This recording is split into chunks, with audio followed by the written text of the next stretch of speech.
As national exams show American school children falling further behind, what if the failure isn't that we don't know how to teach reading, writing, and especially arithmetic, but that the powers that be refuse to do what works?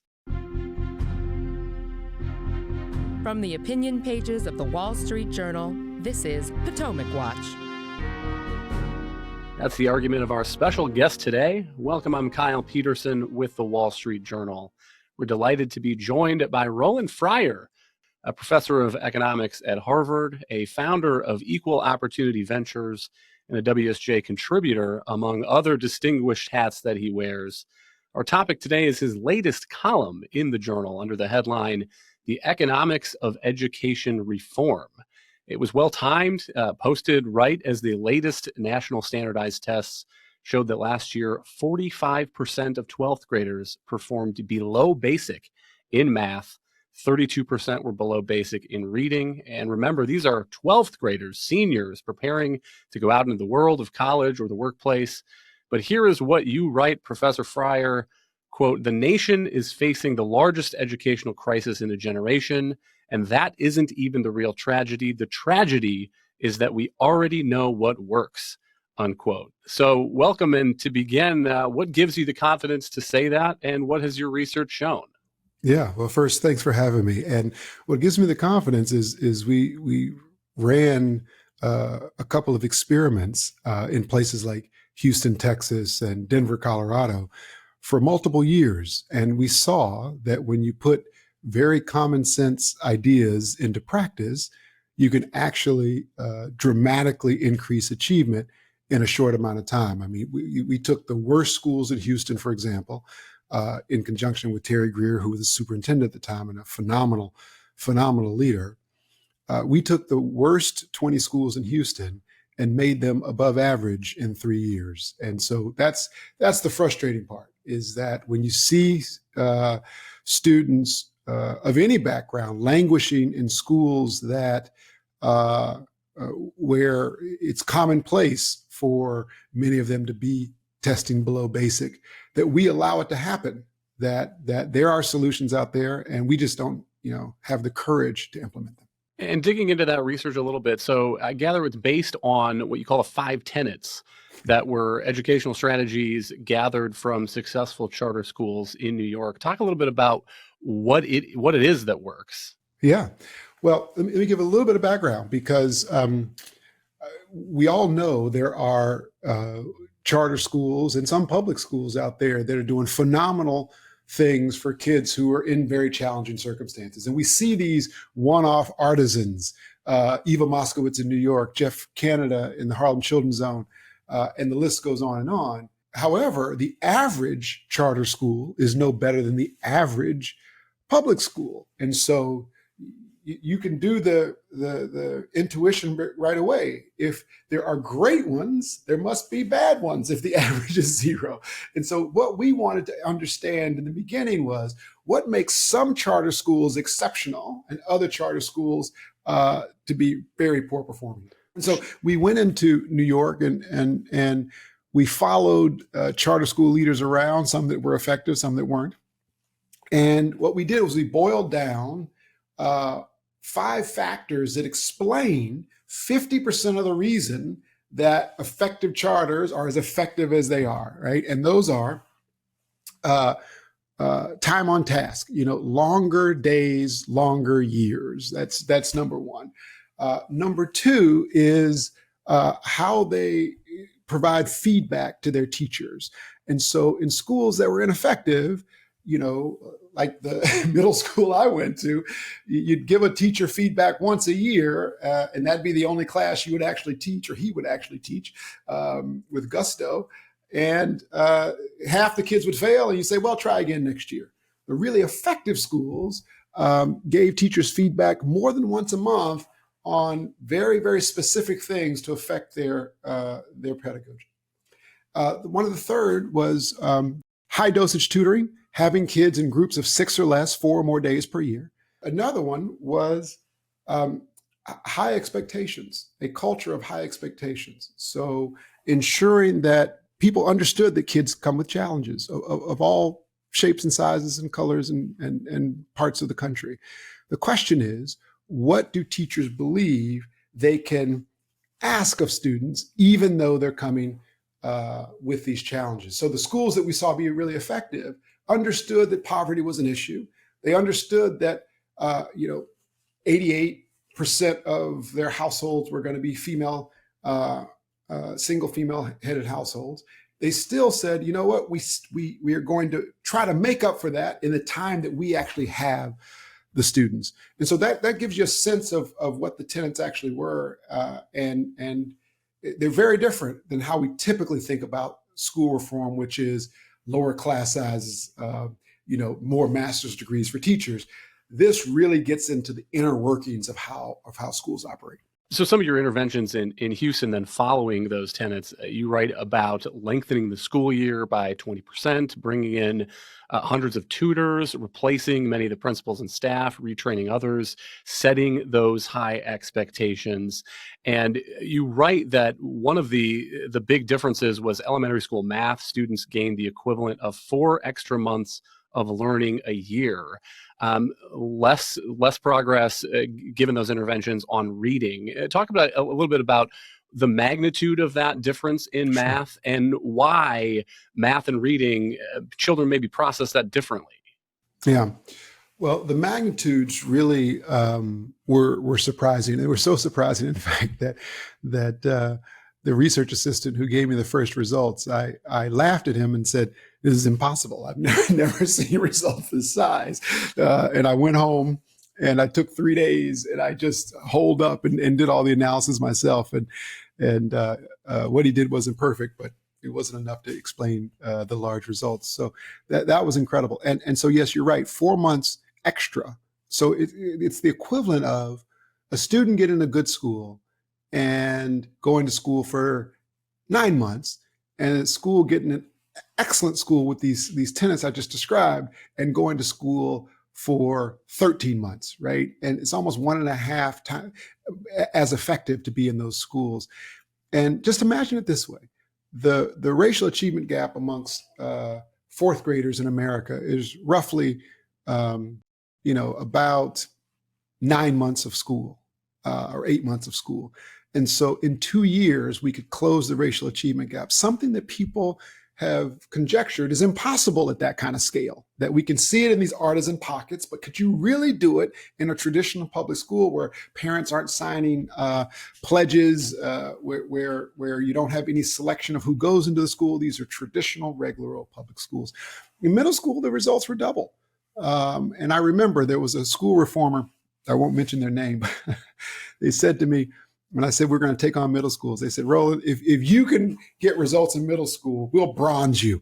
And so I heard this skepticism over and over again, that people were willing to think that you could change elementary school kids. But once they get to 6th grade, 9th grade, people viewed them, whether I like to say it out loud or not, as lost causes. And we went into those schools and tutored in 6th and 9th grade.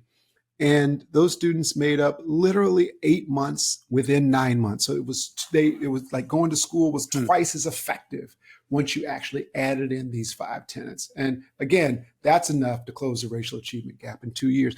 So these results were the biggest I've seen in my career, and that's why I was so excited about it. Imagine the livelihoods that changed, right? These aren't just marks on a chalkboard.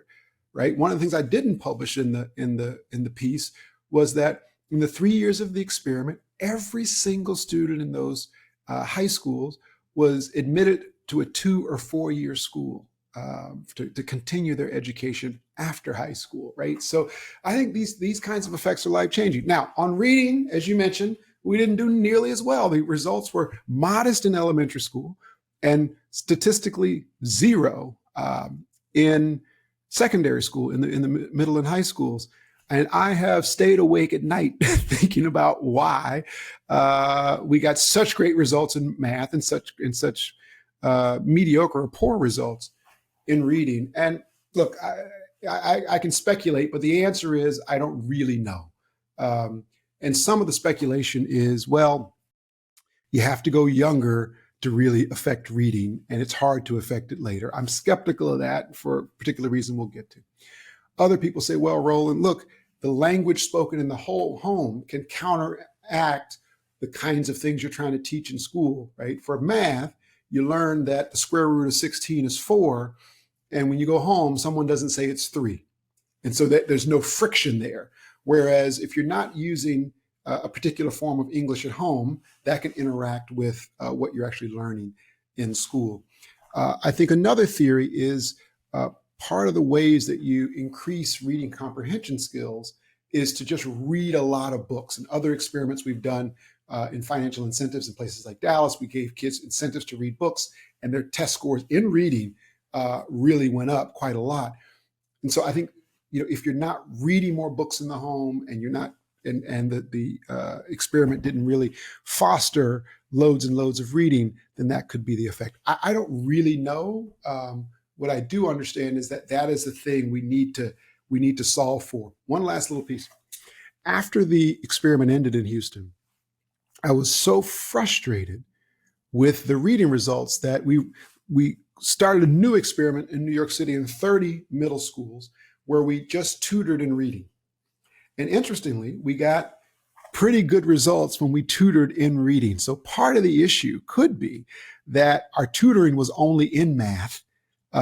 So the kids only got all 5 tenets in math, right? They didn't get the 5th tenet, which was high dosage tutoring, in the subject of reading. Sure. You mentioned the end of the experiment in Houston. Fill listeners in on what happened there. And, if you can show results that are so big in math that you almost don't believe them as a researcher, then how is it that, years after this experiment in Houston that you've done, you're still sitting here in a place where you're writing, we have the tools on the shelf and we're just not using them?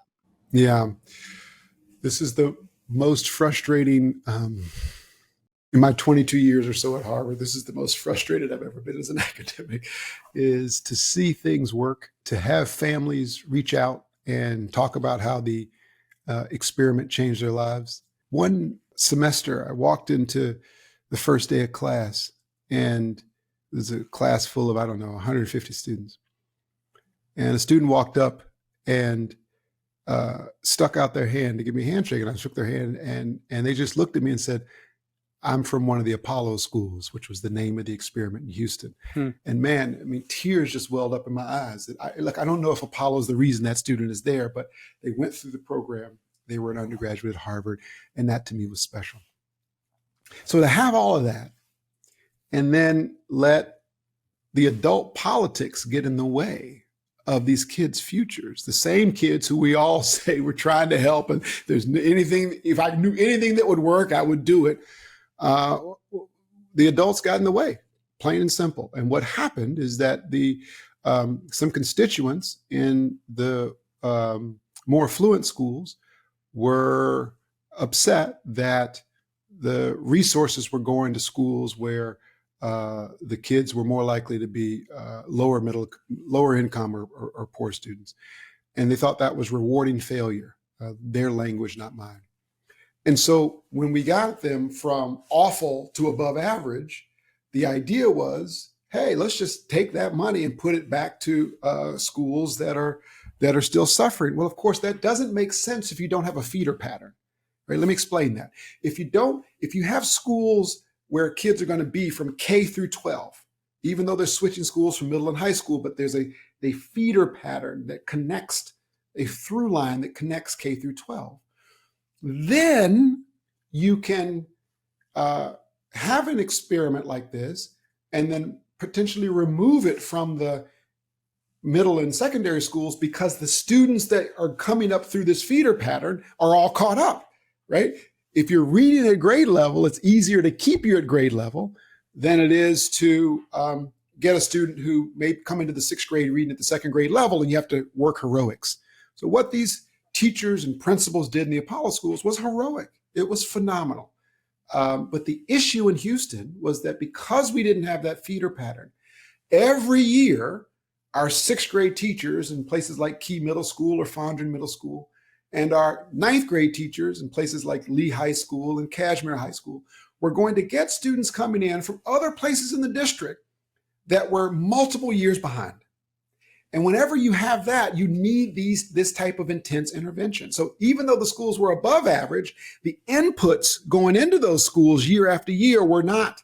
And so they needed these extra resources to continue that. Now, in Denver, we had a feeder pattern in the Northwest. And so in that situation, yes, I can imagine removing the funding and letting the system take over. Because again, when you get to sixth grade, if you're reading it, close to the sixth grade level, then we don't have to work miracles. So the issue in Houston was removing the funding, and then the effects all went away, and the schools slid down. And the worst part is now, as I'm sure many of your listeners know, the entire school district in Houston is under state control. So the very reason we went to Houston was because Terry Greer called us up, and the state was threatening to take over these 20 schools. And so we intervened with this experiment, and the proudest of anything I've ever worked on in my 22 years at Harvard. The experiment ended. It was always supposed to be 3 years. They started redistributing the money. Those schools backslid, and now the district is under state control. And that's why it's so frustrating, because we've seen it work. It's not theoretical. This was an experiment with more than 20,000 students in it, and they did really, really well. But taking a broader national view, I mean, what's your take on the success of the school choice movement? I mean, it almost seems like we are at a point where we are having states now diverge in their approaches towards schooling. States like Florida that are seeing kids in school districts that are not serving them well, and are trying to give them opportunities to get out of those schools into schools that they are choosing for themselves or their families are choosing for them. And then also states like New York, where I'm sitting right now, that seem locked in a kind of dysfunctional politics. I guess in my view, a lot of it seems to be oriented toward the teachers' unions, which have customers of their own to serve, who are the teachers, not the kids. They're not school children's unions after all. And so we have some of the success, like the charters in New York that you're talking about, that are subject to a political cap. And, just as a political observer, it is confusing to me why there does not seem to be more pressure in a city like New York to say, we got to lift that cap. We got to let these charter schools that are obviously succeeding and are helping kids get into colleges, closing these racial achievement gaps that you're talking about. We need more of these schools, not the same number of them. Yeah, 100%. I mean, I have a lot of more thoughts than you want on that. I will say at a high level, the second approach is not going to work. We've done it before. It hasn't worked for the last 50 years. It's not going to work. The first approach, with more choice, like states like Florida are doing, state I was born in, has a chance, but it's not enough. And I wrote in the journal some months ago that the type of choice that we see is not quite what Milton Friedman had in mind, because you need not just choice, but high quality choices. That's really, really important, that we ensure that there's high quality choices. If I give you the choice between two bad pizza parlors, you're not going to be that excited. And so we have to, but again, choice is the foundation of building something greater. And look, I think the issue is, I was thinking about it the other day. I was so fortunate in 2007, 2008, to be in school reform when there were amazing reformers in trailblazing inside of school districts, right? You had Michelle Rhee in Washington, D.C. You had Joel Klein in New York, Tom Boasberg in Denver, so on and so forth, many across the country. The waiting for Superman era. Exactly, right? And, there's still leaders out there, but I think that many of us have gotten, the forces have managed to boil the frogs, and we're the frogs. And I think we have managed to just get used to the fact that there's an achievement gap. And it feels inevitable. There's a level of apathy amongst people who used to spend a lot of resources funding education reform that I've never seen before in the last 22 years. And that worries me a lot. That's one of the reasons I wrote the piece, is because I feel that apathy. I've talked to people who have expressed that apathy. And they need to know, and everyone needs to know in America, that this is a choice. We don't have to choose this. And there are real consequences. Of course, the whole world is focused on AI, and I get it. And AI is not going to fix this problem in the same way that Khan Academy or the internet wasn't going to fix this problem. We need real school reform. And I want people to understand that we do have a roadmap, right? If you were to ask, in fact, I'll tell you, the one of the amazing reformers I mentioned before called me up after they read the journal piece and said, "Isn't it pathetic that you still have to say the stuff we all know this many years later?" And I said, "Yeah, okay, but I'm still out here trying to fight." Because you're right, it is boring. It is not new, but it is tested, and there is scientific evidence that it works. And I'm hopeful that a new breed of leadership in politics and in K through 12 education might get these things off the shelf, dust them off, and apply them. Well, and on the point about apathy, it seems like what many districts are doing is just reconciling themselves to lack of progress. Another thing I wanted to raise on one of the 5 tenets that you mentioned, high expectations. Recent survey by the Fordham Institute, 52% of these teachers say that their school or district has adopted at least one equitable grading policy. So that would be something like, even if a student turns in a blank piece of paper, there are no zeros given. 50% in some of these schools is the bottom grade that can be awarded. And maybe the optimistic take from this Fordham survey is that a lot of teachers seem to hate that. 81% said that no zeros policy is harmful to academic engagement. That included 80% of teachers of color. And the report includes some specific quotes from these teachers. One of them says most teachers can't stand the gifty 50, which is, I guess, what they call that 50% minimum award. So, I mean, I guess maybe part of the difficulty is we got to get that message through to superintendents and school boards and the higher political leaders. I mean, there's just so much wrong with that. I laugh because if I didn't, I'd be crying at this point. My grandmother, who was one of the people most instrumental in raising me, was an educator for 37 years. She taught 6th grade reading, and before she passed away, she had many phrases that I repeat on a daily basis from my childhood. But one of them was, she would always say, "The lazy man works the hardest." And that's what I feel about anyone who supports something like that. I mean, it's doing zero for the students' well-being. Zero. The best thing we can do for my own daughters, for all of our kids, is to link effort to output. And what that kind of policy does is it flattens the link between effort and output. Because if I can put in a lot of effort and get a 60 because I'm struggling in my Mandarin Chinese class, and you put in 0 effort and get 50, that's not, us economists understand the problem with that incentive problem. And so it's this stuff flares up all the time. And those of us who are serious about reform just have to ignore it. I mean, you remember years ago in some of the hallowed halls of education departments across the country, we had renamed the racial achievement gap as the opportunity gap because we thought that was somehow going to help.